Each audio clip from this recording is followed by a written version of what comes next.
Yeah, finding the optimal price to date seems to be a mystery. That's why brand managers turn to insights departments and insights turn to agencies. The process takes weeks or months and can eat huge budgets. The consequence for most products is no proper pricing research is conducted. If pricing research is conducted, it requires an outside partner to walk you through the complex land of measuring willingness to pay. A new technology called Implicit Price Intelligence claims to solve the problem faster, easier, cheaper, and foremost more accurately. The University of Ostfalia took it to the test and compared Conjoint, Van-Westendorp, Gabor Granger with the Implicit Pricing Intelligence technology. In this webinar, we report on the findings and how implicit pricing intelligence can be applied in practice. So please, Frank, take over. Take over. Take it home. Take it home. Yeah, can you tell me again, democratizing? Democratizing. I have big problems as a German to pronounce this. Democratizing. So you don't like democracy? I love democracy. I love democracy. So I do. But in Germany, it's more easy to say Democratie. Very easy. Yeah, only two German tongue. Cool. Yes. Still some people coming in, but all who came in new. We just started. Wolfgang gave an intro. So I even prepared an agenda, so you know. Wait a minute, where's my agenda? So obviously there's no agenda. So I can tell you what the agenda is. So first, I like to illustrate a bit, 1-2 slides, the problem we are facing. Second, I would like to really dive deep into the study, university study, comparing different methods. And then I will like to demonstrate a new tool which uses implicit pricing intelligence. And we summarize everything up. In between, we love to have some interaction with you. We have some polls. So anytime you feel free to put your question in the Q&A field. If you want to chat with your colleagues, use the chat. If you have questions to me or to Wolfgang, put it in the Q&A. Okay. So here we go. What's the problem? Wait a minute. Yeah. Actually, I am a little bit concerned whether or not these are the right slides. I think kind of the right slides. And even here's the agenda. Look at that. Wonderful. So no further delay. Problem, scientific study, tool demonstration, conclusion. So market research for pricing is needed when? Why I'm asking this question? Of course, you can do pricing eventually if you have sales data, yeah, and pricing data, and eventually you analyze those data. So, but actually you need market research when you have a new product, because you don't have data for that, or you change your packaging in a way that it may seem to be a different product, and or you want to use promotion levels that have not happened in the past before. So if you use new promotion levels, you don't know how the market will respond. Or you may need market research if you have actually no comprehensive sales data. And that's what we see with clients, any mid-size or smaller brands, for instance, consumer brands. they cannot afford those GfK or Nielsen market sales data, so they cannot analyze and find out what the price elasticity is. So, but I would like to know how is this with you? So let me quickly start a poll here. I launch it now. Does your company has actually and detailed market sales data, e.g. from GfK or Nielsen? So just quickly run yes or no. If you are an agency or if you are a consultancy, just assume a typical client of yours. Okay. We just wait a few. So half of answers are in. Don't think too much. Just let your gut speak. That's probably mostly the right answer.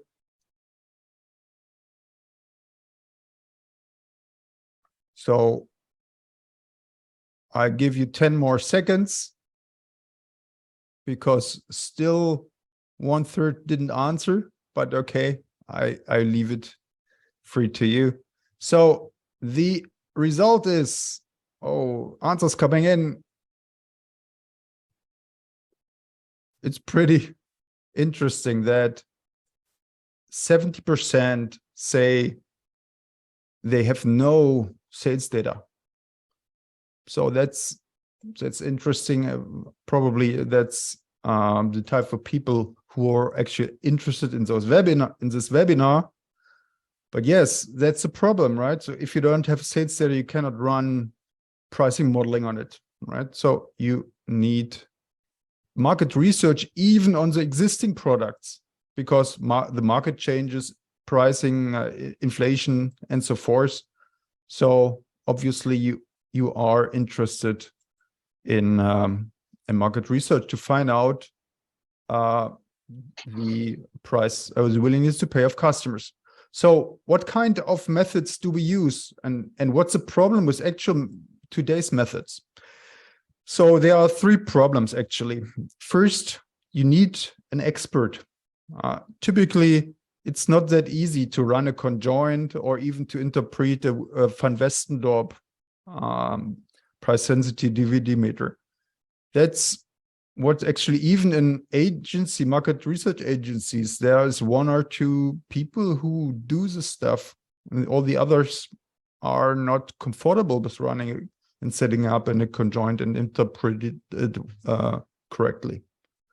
Second, all those research takes a lot of time, takes weeks, right?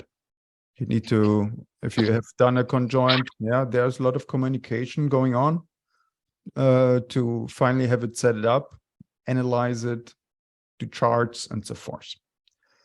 And it's expensive. I mean, expensive is relative, but actually it's, conjoint studies typically cost 10K or 100K or whatever, but there's no way you can have it for 1,000 euro. So it's a considerable budget required. And actually low validity. I mean, the question is, you may wonder, conjoint is great, so why I'm telling low validity? So we will look in the study later on, and of course conjoint proved in certain studies to work well. But if you are interviewing pricing experts, pricing consultants, they tell you bluntly that this is not it's often a stretch to really make it work for the market. We will look into those details a bit more later on. So we have a problem, Houston. What do we do? Actually, we can solve the problem if we think if we consider how buying decisions are made. And everyone knows this book already now from Kahneman. Buying decisions, even in B2B, are mainly driven by system one, basically by the gut instinct, by attitudes, by things which are instantly available by the customers. So if we want to find a proper price, we need to untap the instinct, the implicit knowledge. System two is interesting too, but without analyzing system one, the validity will suffer. So what kind of techniques are available for measuring the implicit? So first, we mention here conjoint because in some way it's implicit, because you give the consumers a complex choice task, which are actually impossible to solve rationally. The whole analysis is built on the assumption that basically the consumer does a rational choice, but actually why it works is different. It works because people are so mentally overloaded that they use their gut to decide. And at the end, you can measure somehow which features contributed what to the gut. So in some way, it's an implicit measurement too. There are other methods, EEG, for instance. It's basically measuring the brain waves and the electric stimuli of the brain, the activation of the brain, and can basically understand what prices does with our brain. And it can find out that at a certain point, we have a hard time to decide whether or not it's we should dismiss or buy it. And that's an interesting approach, for instance, called neuropricing, which can also be done with fMRT, which is a different magneto-based method to measure brain activities. But both of those methods have, of course, the downside that you need to invite people into the lab and to measure them. So it involves some minimal costs. So it's therefore not much cheaper, if any, than conjoint. So then there is the implicit association test, EIT. The implicit association test is a test from psychology, and it builds on measuring the reaction time to stimuli. Because, as Kahneman states, answers which comes fast are already existing associations, and answers which are a result of thinking, of rationalizing, takes time. There's a minimum time which you need to rationalize, and you can measure that, and with that you can actually induce whether or not an answer is valid in terms of has been already an association, has been already in the mind of the customer or not. This method also has some downsides, but it has the beauty you can do that online, and you can do that with very low transactional costs. So it takes a few minutes, 1-2 minutes to do it in an online survey. So the costs going down very much. And basically what we at Super Tools did was taking this basic approach and optimizing it. So there are some biases in this approach. For instance, if you simply use it, show the product and the price and ask, want to buy it or don't want to buy it, expensive or not expensive, then you still have some issues. First, consumers are a little bit reluctant. Second, sometimes the consumers don't need it now, but would buy it in a buying state. They would buy it. Yeah. And also the answer is different whether or not the person already have a brand experience and other context factors. So what we did is we changed the implicit association test, used items that are not directly stating the purchase intention, purchase decision, and use also the context variables, context factors I mentioned, and use artificial intelligence, machine learning, to predict buying intention for every price point. Right, so there is some magic in the back in the machine room, which leads to the fact that it's better, easier, faster, and has much lower costs than conventional methods. This is a fast claim here, but that's why actually the University of Ostfalia was interested whether or not this is true. So Professor Axel Lippold wanted to take it to the test. So he ran on 13 different products. He ran the Implicit Price Intelligence, Conjoint, Van-Westendorp and Gabor Granger method. Each measured by 100 respondents. For Conjoint, it was, I think, an average 13 choice tasks per respondent.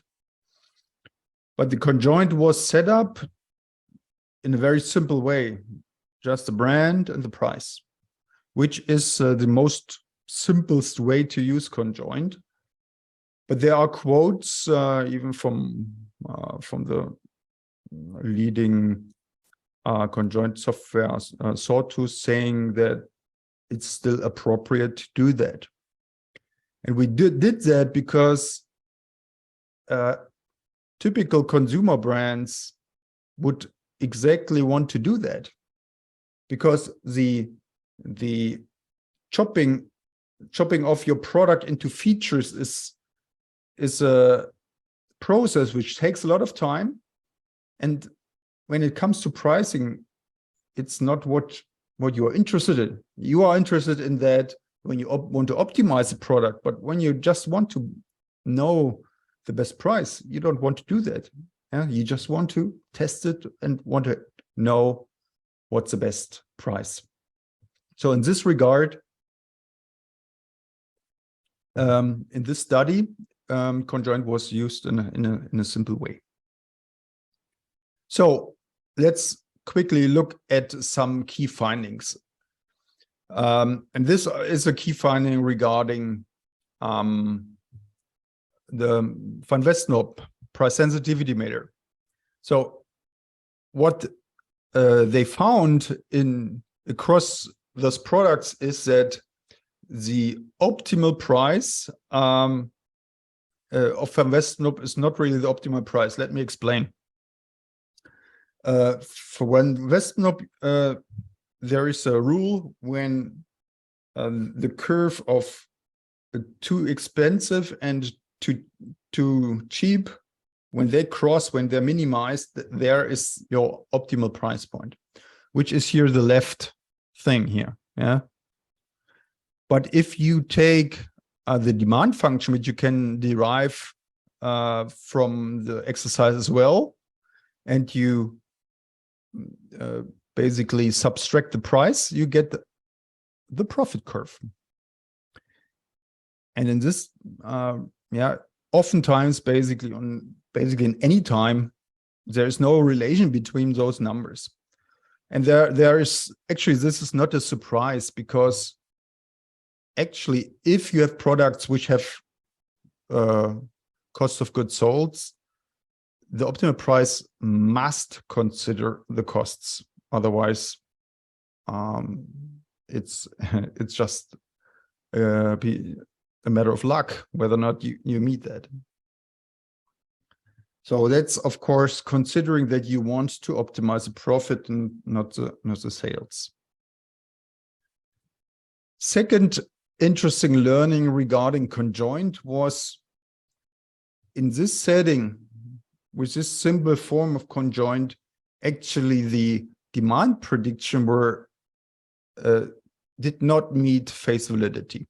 Yeah, you see on the left, typically you would think that higher prices, lower demand, but actually it resulted nearly for every product in a kind of a zigzag. So this doesn't mean that in general Conjoint would produce nonsense, but in this study it actually did not produce a reliable demand function. But for sure, we cannot say that Conjoint is not useful, because there are many studies proven that it is useful, and it is useful for the main application, which is product optimization. When you have lots of features, you want to weigh the trade-offs off, and also want to perform a market simulation and so forth. But we are looking here at the task of simply finding the best price for a product. Good. So, and third learning for Gabor Granger. Gabor Granger resulted in demand, price demand functions. You see it on the left. Often quite parallel to the implicit price intelligence, but this still results in quite different optimal profit curves. So the general learning is it kind of underestimates the willingness to pay, which is also expected because it's a rational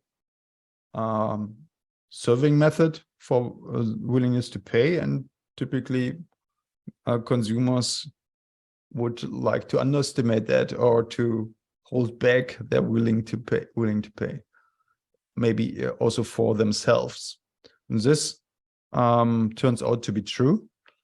But even if you kind of have a more flat or lower price demand curve, it's interesting to see that the optimal price can be therefore very different.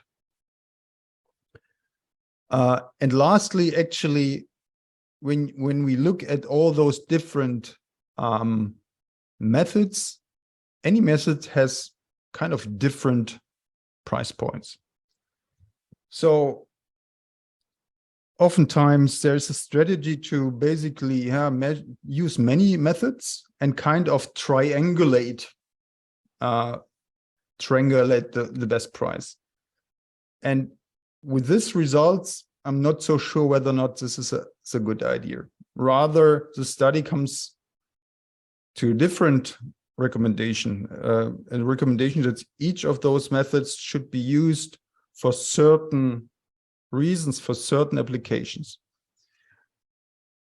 So beside those learnings and face validity checks, there were some more some checks which tested the results against reality.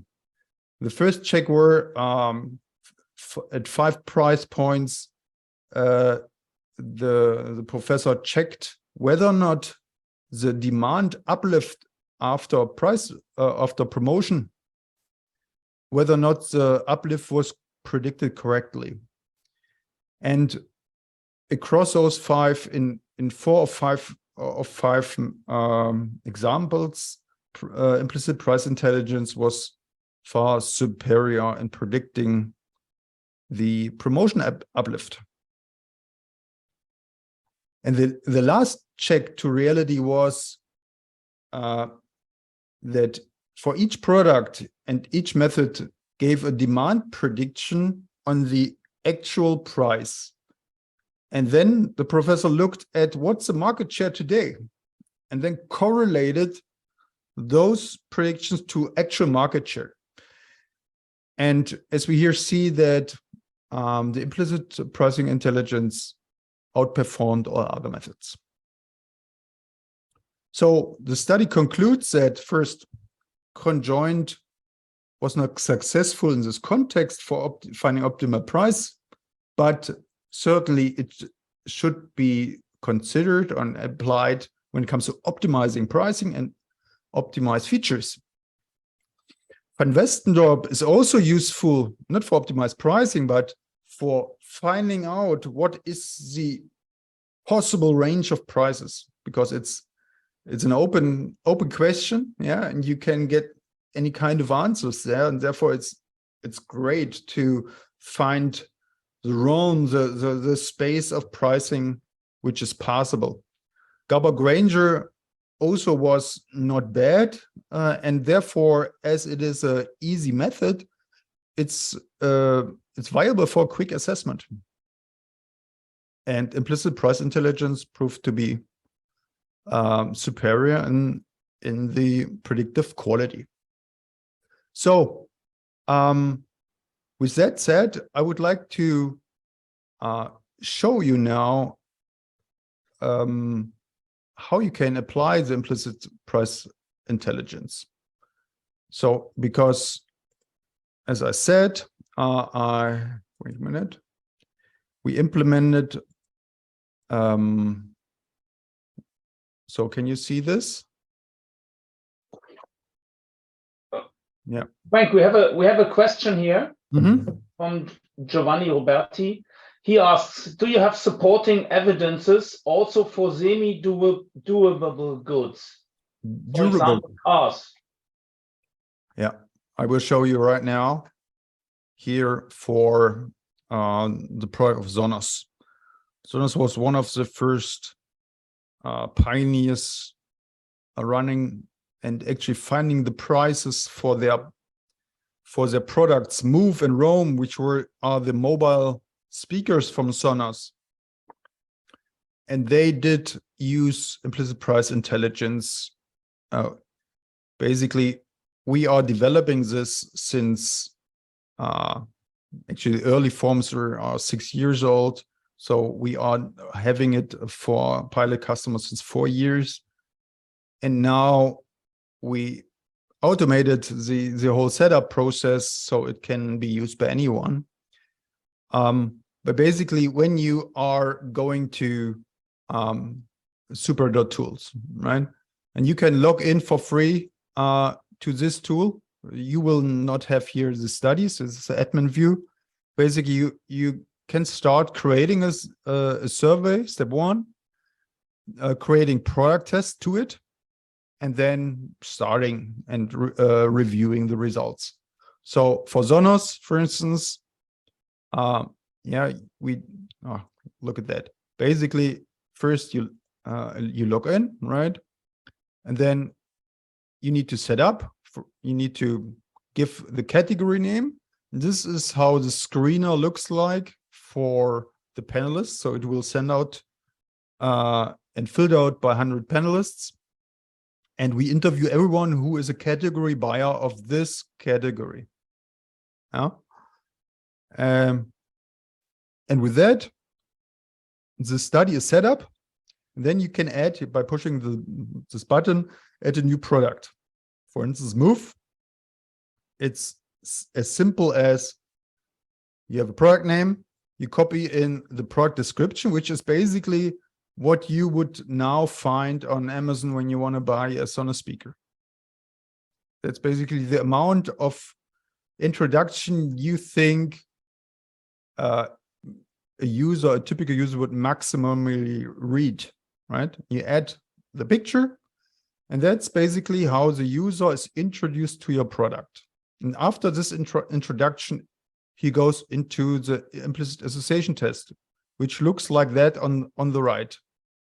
Basically, he sees a product, a price, and is asked, fits to this product offer. Yeah, basically, whether or not appropriate fits to this price with this, to this product. And this attribute here, it changes. Yeah, these are the different attributes which we use to predict purchase. Basically, the user has its fingers on the 1 and 0, and you simply say yes, no, and the attribute changes and the price is changing. After 2 minutes, it's done, right? And here in this setup, you need to define those 7 price points.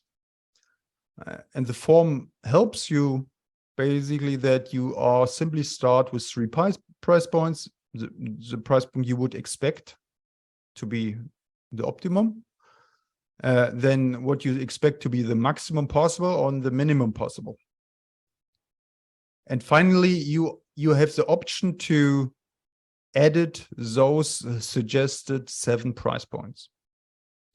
So now it's set up, yeah, and you can start running the field. So we already did that. So let's look at the results. So basically what you see here, the orange curve is a demand prediction per price, okay?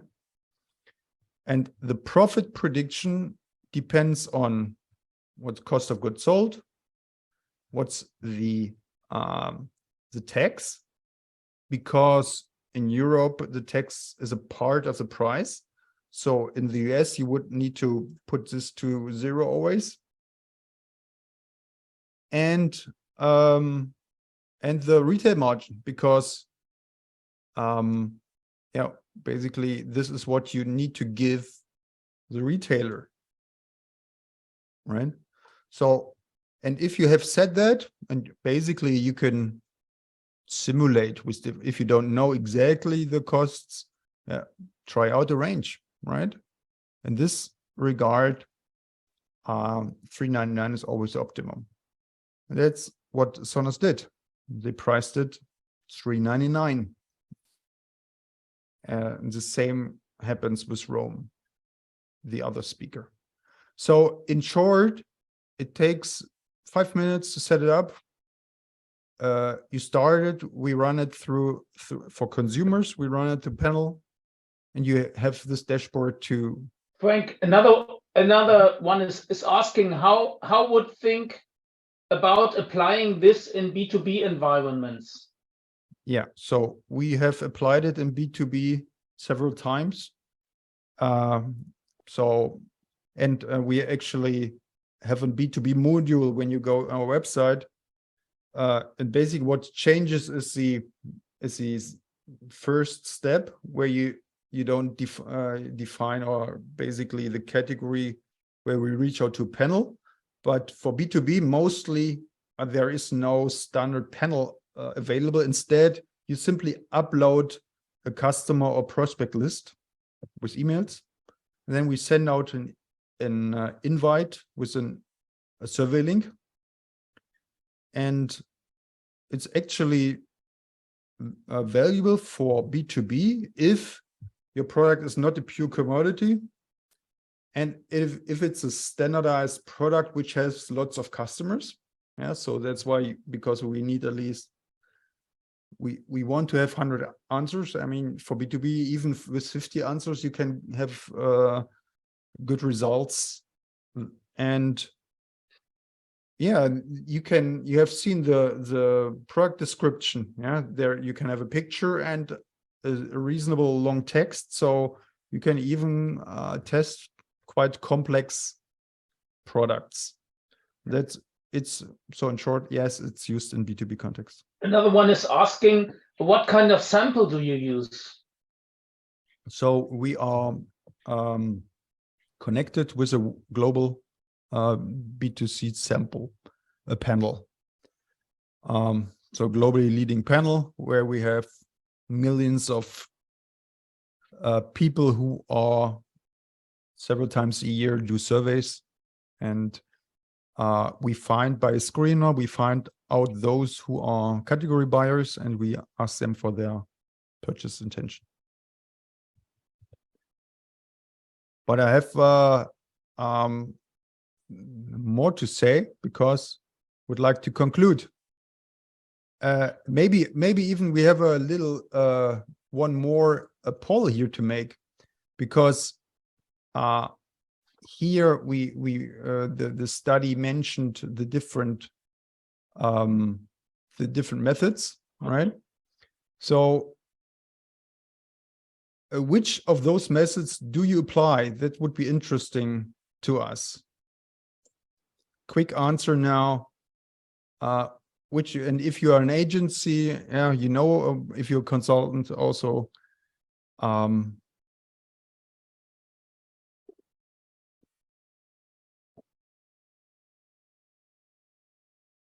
okay, 30%, 33% answers. So we need more.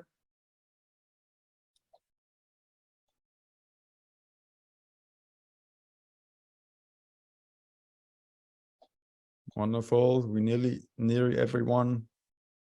So we need 50% answers. We need more. I give you 15 seconds.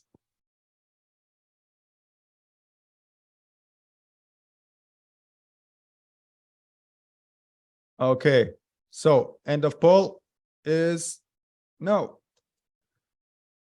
So basically, nearly 60% is using Conjoint, even 27% using implicit intelligence today,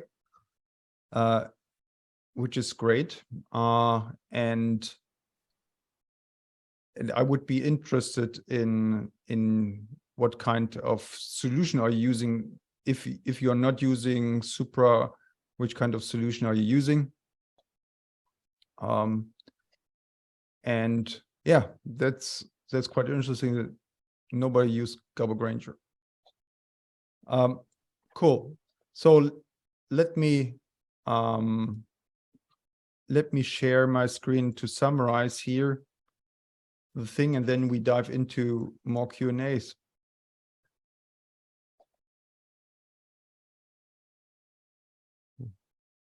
Yeah, so Sonos, of course, the example, the CEO was impressed because it worked. Product launch very successful. So we introduced the webinar with the problem of actual market research methods for price willingness to pay. And maybe we do a very last poll here, because I would like to know whether or not you agree on those. Yeah, so which of those apply to you? Let me launch it. I would like to know that does it, you can say everything, yeah, you can agree to everything. So which applies to you? Pricing research requires the customer insight department or kind of some experts, you know, not everyone can do it. Second, research takes weeks, not days. Third, pricing product research costs around 10K or more and not thousands or less. And last, you are not yet fully convinced about the validity of existing technologies. So please tick on everything which you agree. And then we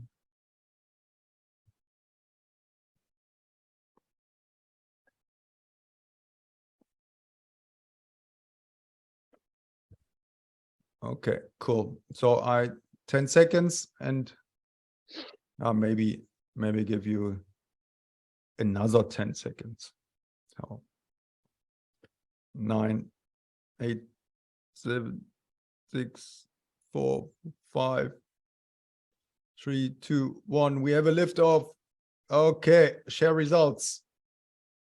Yeah, so 6 of 10 agree that it's purely expert owned, and exactly this is why this webinar is called Democratizing.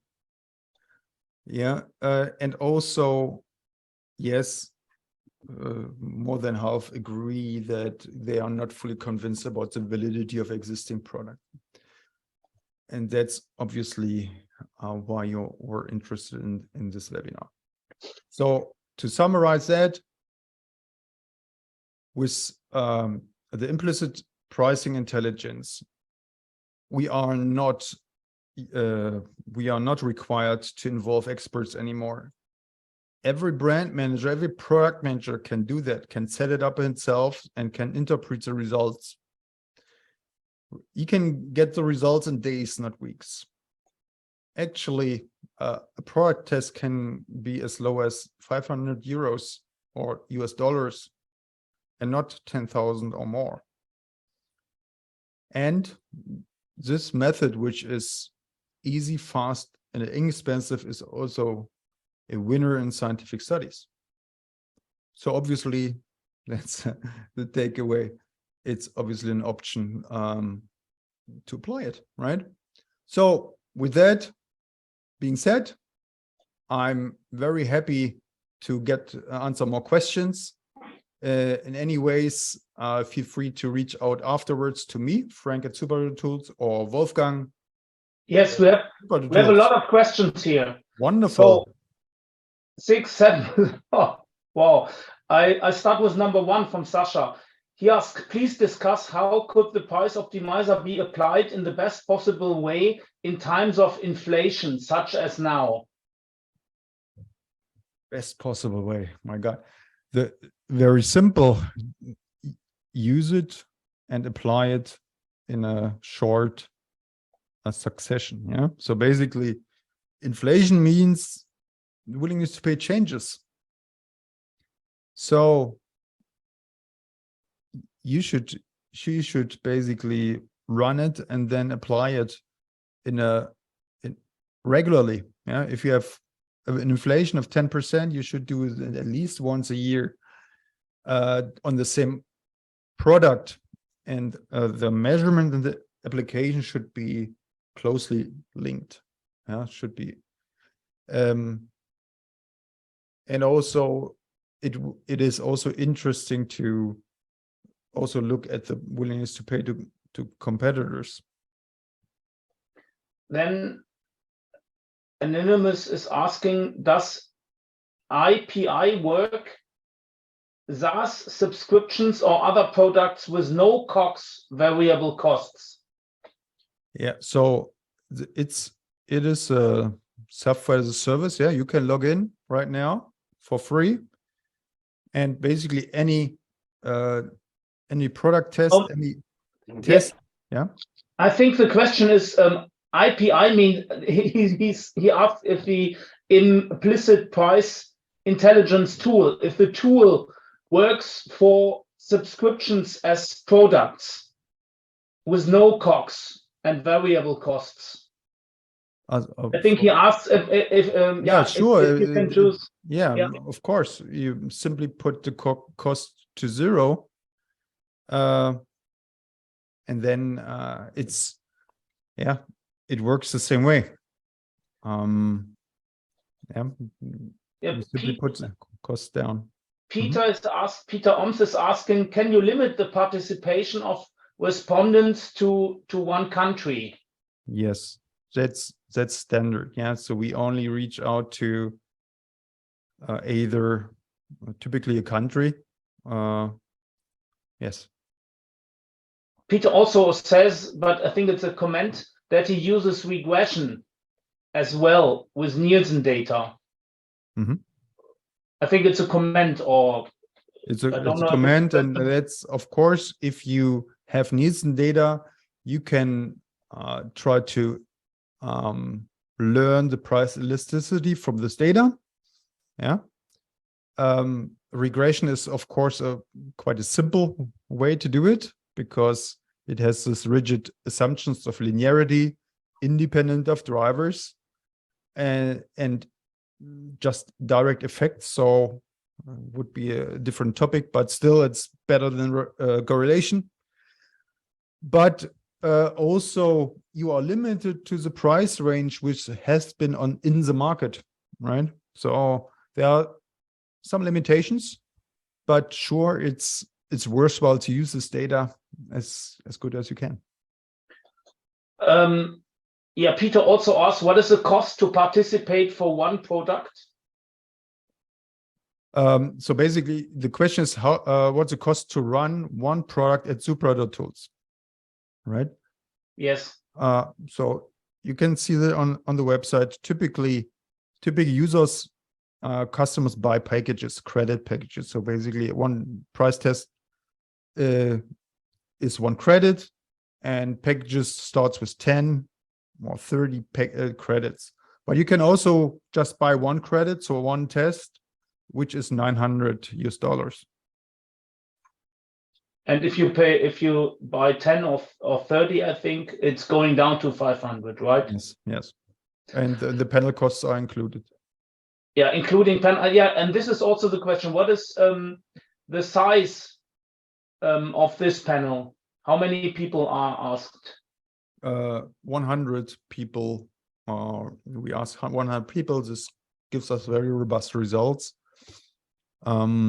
Because we asked, several questions for one price point. We asked actually four different reaction tests. So we can, and then with machine learning and the context variable, we can really clean out the noise from that. Okay, and someone is asking, is the deck you presented available? Yeah, we can make it available. So, and this recording will be shared as well. And someone else is asking, are you really claiming that we do not need Conjoint anymore? No, I never claimed that. So again, Conjoint is great for product optimization. But basically, for the context, we believe is the most common one for the situation that you want to know the best price. You are not interested in the features anymore. You just want to price it. And for this situation, the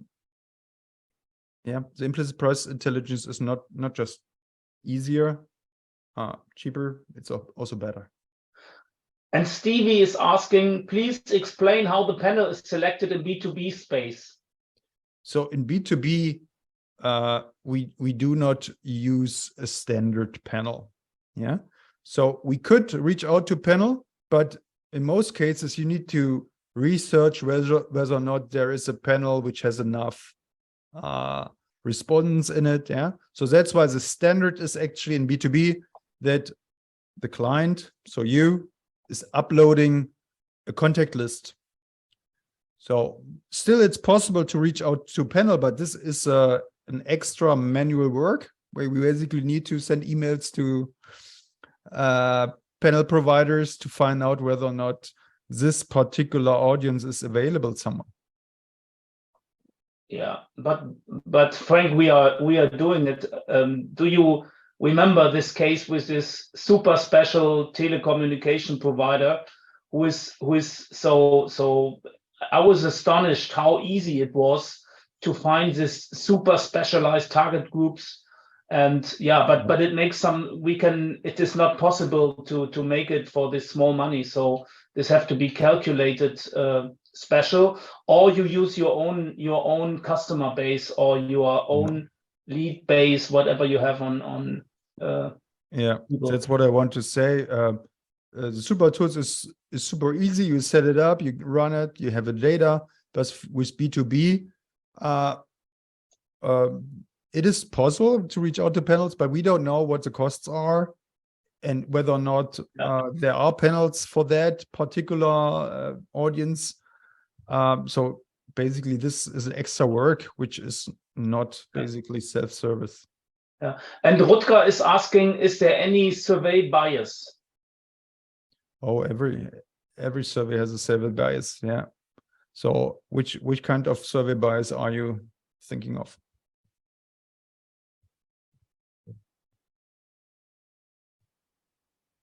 Let me see the chat.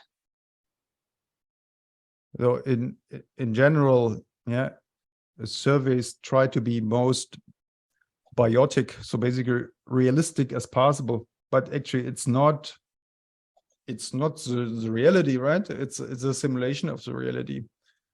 But what we measure is the attitude users have. And the attitude, basically, it is a condensation of the market knowledge they already have. And research shows that this is basically the main determinator for buying decisions. But still, there are other things. If your product is not on a shelf or suddenly is right down at the shelf, or a new great competitor is coming on the market and was not in the user's mind so far, things change. So you need to. Rutger is writing more details. He asked that he means that respondents are more or less price sensitive than the population. No, we are interviewing the category buyer, which are representative for the people you are for your market. And there are no evidence I am aware of that those are more price sensitive than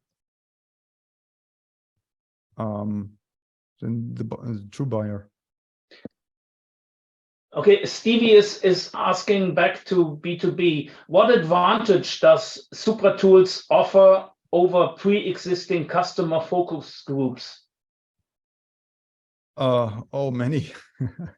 So focus groups is a great qualitative tool for you to understand their thought process. But actually, it's not a quantitative method to understand the price demand function. It is also very biased by interviewer bias, by the people who are sitting there, who speaks first, so that you do not get any representative results out of it. It's really more for you to understand the thought process, to get ideas, but you need to have a quantitative step after that to understand the price demand function, which you need to actually to find the optimal price.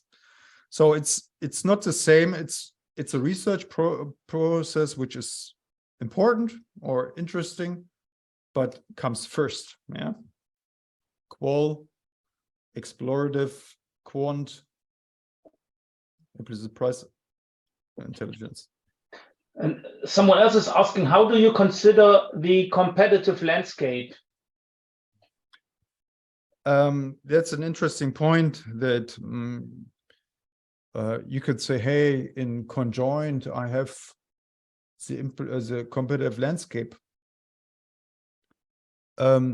Actually, what's interesting is that the general competitive landscape is already in the mind of the customer, and the association, the implicit association, is basically a condensed form of all those market knowledge.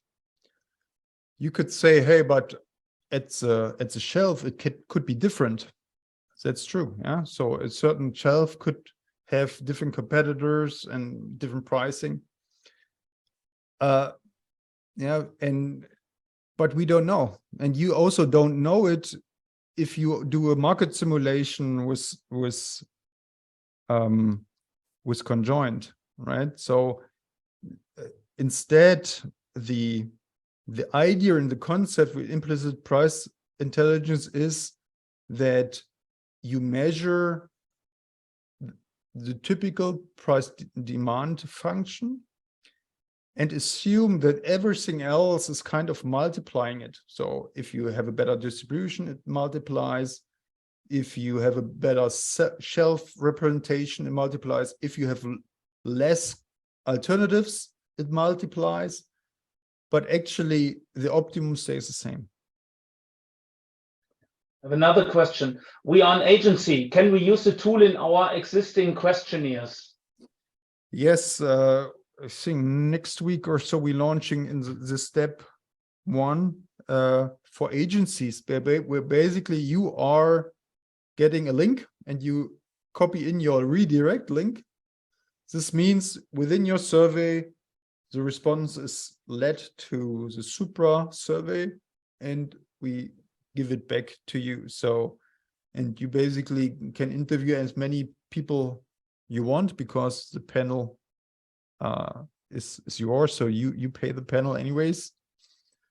Yeah, so that's doable.